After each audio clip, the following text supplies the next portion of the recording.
Pope Leo XIV just made an announcement that has the entire scientific community paying attention. He wants to go to Turin. He wants to examine the shroud. And the scientists who have spent decades studying that cloth already know what new testing is going to find, because the evidence has been pointing in one direction for a very long time.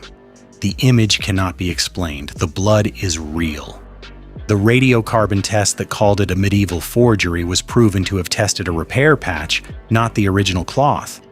And just weeks ago, a genetics team found microorganisms from the Dead Sea region on the fibers themselves. A new pope, a fresh announcement, and a piece of cloth that has survived every attempt to dismiss it for 2,000 years. This is what the science already knows, and this is what he is walking toward. This is a traditional occasion in the life of the diplomatic corps, accredited to the Holy See. But it is a new experience for me. On the morning of January 9th, Pope Leo XIV sat down inside the Apostolic Palace and became the first person to experience a new digital reading of the shroud, presented to him by Cardinal Roberto Ripoll, the Archbishop of Turin, and the Vatican's official custodian of the relic. It was a quiet meeting, no press conference, no announcement of a testing program, but it was not nothing. The new pope has announced he would like to go to Turin and visit the shroud. That announcement, simple as it sounds, has raised the hopes of researchers around the world that perhaps some new testing might be allowed. That hope matters because the last time serious testing was done, it ended in a controversy that still has not fully resolved. And the time before that, in 1978, a team of 30 scientists spent 5 days and came back with a list of things the cloth was not and no explanation for what it was. Suddenly and unexpectedly, I realized that the last bit of evidence had come in, and I had no choice but to accept that the shroud was authentic. Here is the short version of what the science has established so far. The image sits on the outermost surface of the linen fibers at a depth of 0.2 of a micron. 30-plus scientists spent 5 days on it in 1978 and came back with one conclusion: they could not explain how it was made. In 1988, radiocarbon labs called it a medieval forgery, and the world moved on. Except 17 years later, a chemist named Raymond Rogers proved they had dated a repair patch, not the original cloth. Cotton fibers in the sample that existed nowhere else on the shroud. The result was never formally revisited. That is the state of the science when Pope Leo XIV sits down with the Cardinal of Turin in January 2026 and says he wants to go see it.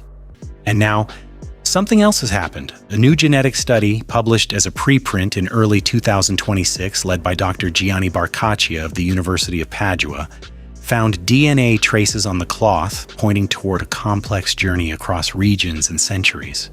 Among the findings, microorganisms that thrive in extremely saline environments, the kind found near the Dead Sea, detected directly on the fibers. Think about what that means for a moment. The cloth was in or near the Dead Sea region. That is not a medieval location. That is not northern France. That is not a forger's workshop in 14th century Europe. The Dead Sea is in the same geography where, according to every account we have, the burial of Jesus of Nazareth took place. The researchers described the cloth as a diverse mosaic of genetic traces, including DNA from the Mediterranean, India, and other regions, reflecting centuries of handling across multiple populations and environments. They were careful, as good scientists are, not to overstate what DNA can prove. They said it could not definitively date the cloth. But what it did was reconstruct a map of where the cloth had been, and the map does not look medieval. The Diocese of Turin has already begun building toward it, designing a 7-year path of engagement around the shroud that culminates at the most significant Christian anniversary of the modern era.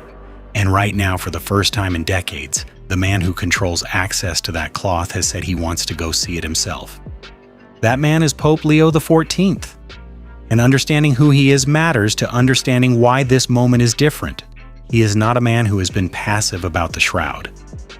Pope Leo XIV essentially became the first person in history to experience a new digital reading of the shroud.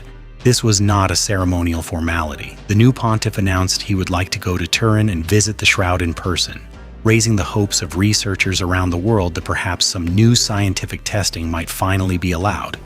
That last sentence is the one that matters. Because the Church controls access to the shroud, always has. No scientist, no team, no institution gets near it without permission from the top. The 1978 STURP examination only happened because the Vatican said yes. The 1988 radiocarbon testing only happened because the Vatican said yes. And since then, for nearly 40 years, the answer has essentially been no. Not yet. Not now. The cloth sits in its climate-controlled case in the Cathedral of St. John the Baptist, and the world has been waiting.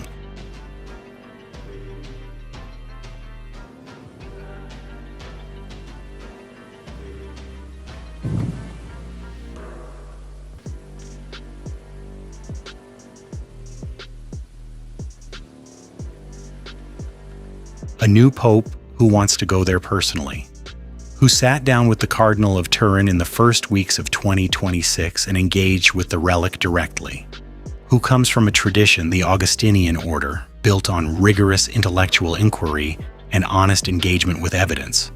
The digital initiative he engaged with is part of a wider pastoral strategy that the Diocese of Turin is building toward the 2033 Jubilee, with further developments already being planned.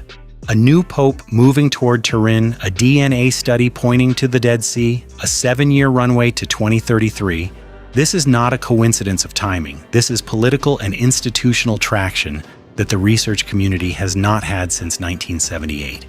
So what would new testing actually find? The scientists already know what they think. The image formation is still unexplained. The blood is still confirmed human type AB with bilirubin levels consistent with extreme torture.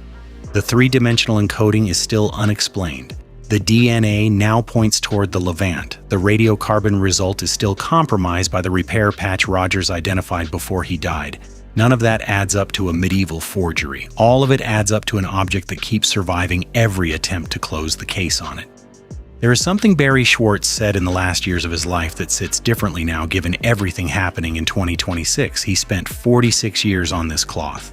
Went in as a Jewish skeptic. Came out the world's most authoritative voice on why the forgery theory was impossible. And when people asked him what he wanted the world to understand, he kept landing on the same place. The science does not prove the resurrection. It cannot.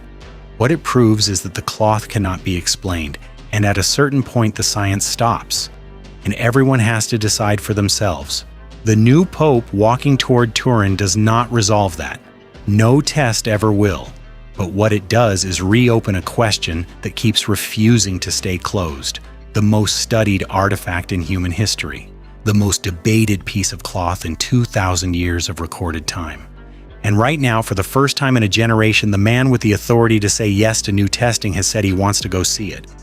Whatever they find, they already know it will not be simple. It never has been.